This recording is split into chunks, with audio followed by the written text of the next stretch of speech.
Good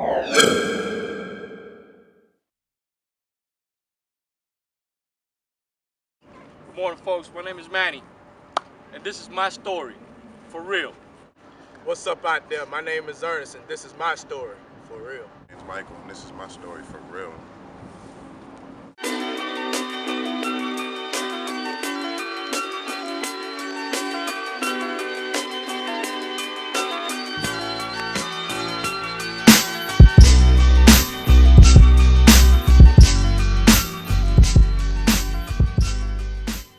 We're here this morning at Byron Park, man. This is one of the places that me and a few of my brothers come over here, to do a little fitness training early in the morning. What we're trying to do today is, give you guys a little bit of input about each one of us and, where we come from and where we're going in our lives.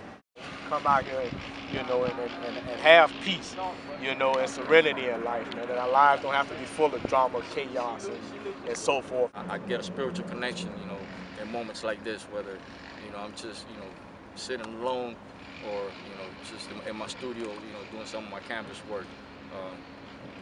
I'm hoping I can pass, some of that on to you all, man. I think we all got different gifts and abilities, man, and, for the simple fact that we don't slow down in life, we will never find what those gifts are. Going through active addiction and ended up boom, slam right here in this moment right now. Ain't no coincidence. There's a reason.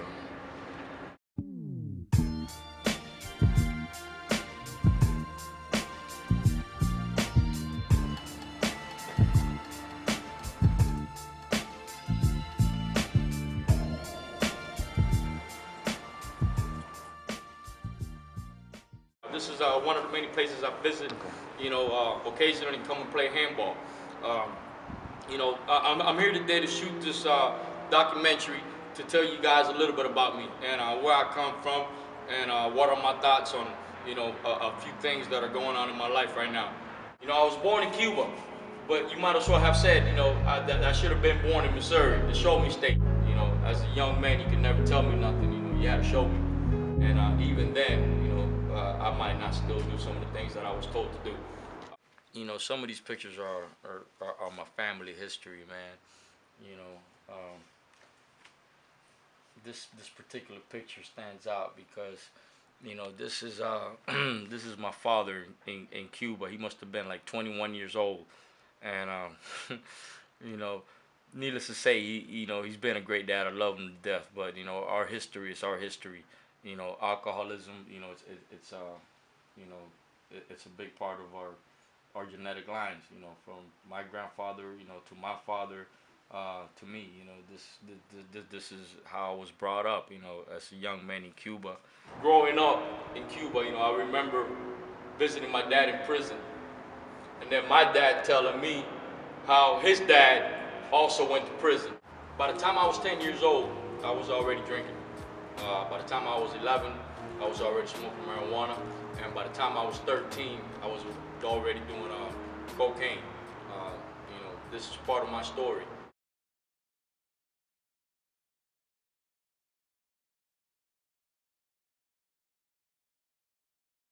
By the time I was 17, I was sentenced to 15 years in prison.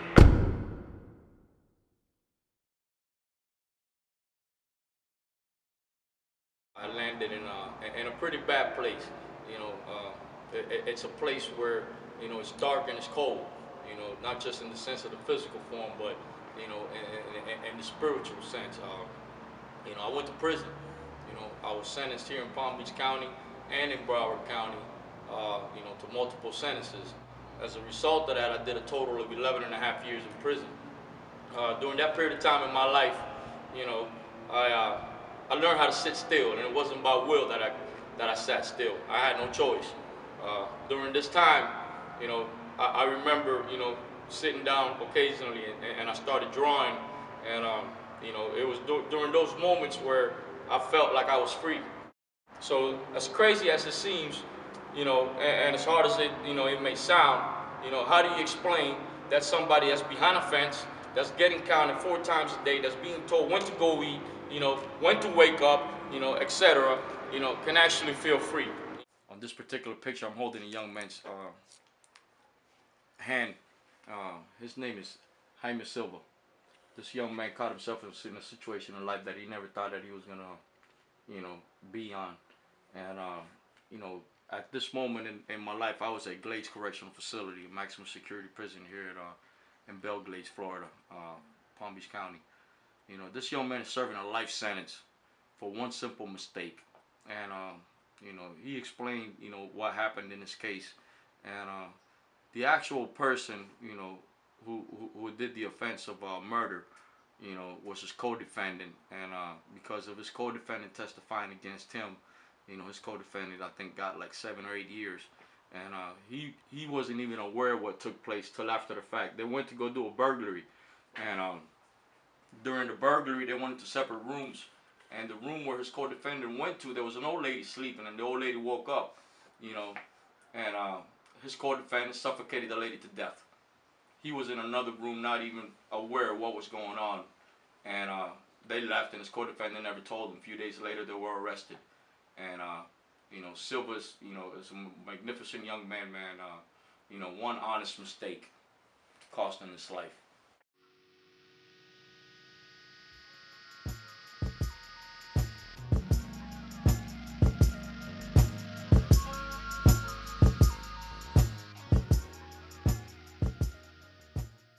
My name is Ernest, and I'm out here with my little homie Chris, and we're just out and about in the neighborhood, man, trying to put together this documentary. My journey into this whole thing started in a house just like this one behind me when I was a kid back in Jacksonville, Florida.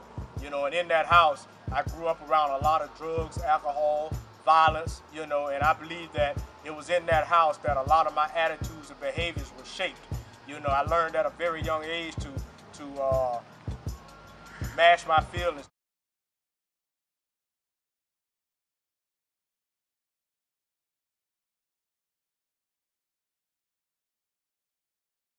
There was this one particular situation that happened in my childhood that was like a catalyst in my life, that really propelled me into the life that I lived for so long.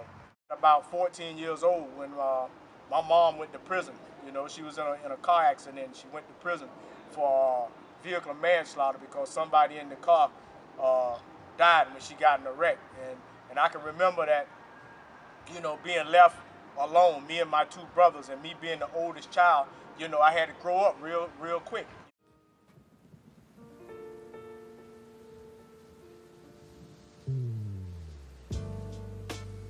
That decision really turned my life around, man. It sent me on a path of 25 years of jails, institutions, and spiritual death. I went to the streets, and I started, slinging coke and using drugs and ripping and running, and got caught up in that lifestyle. By the time I was 18 years old, I was doing my first bid in prison, and for 25 years, that was my life.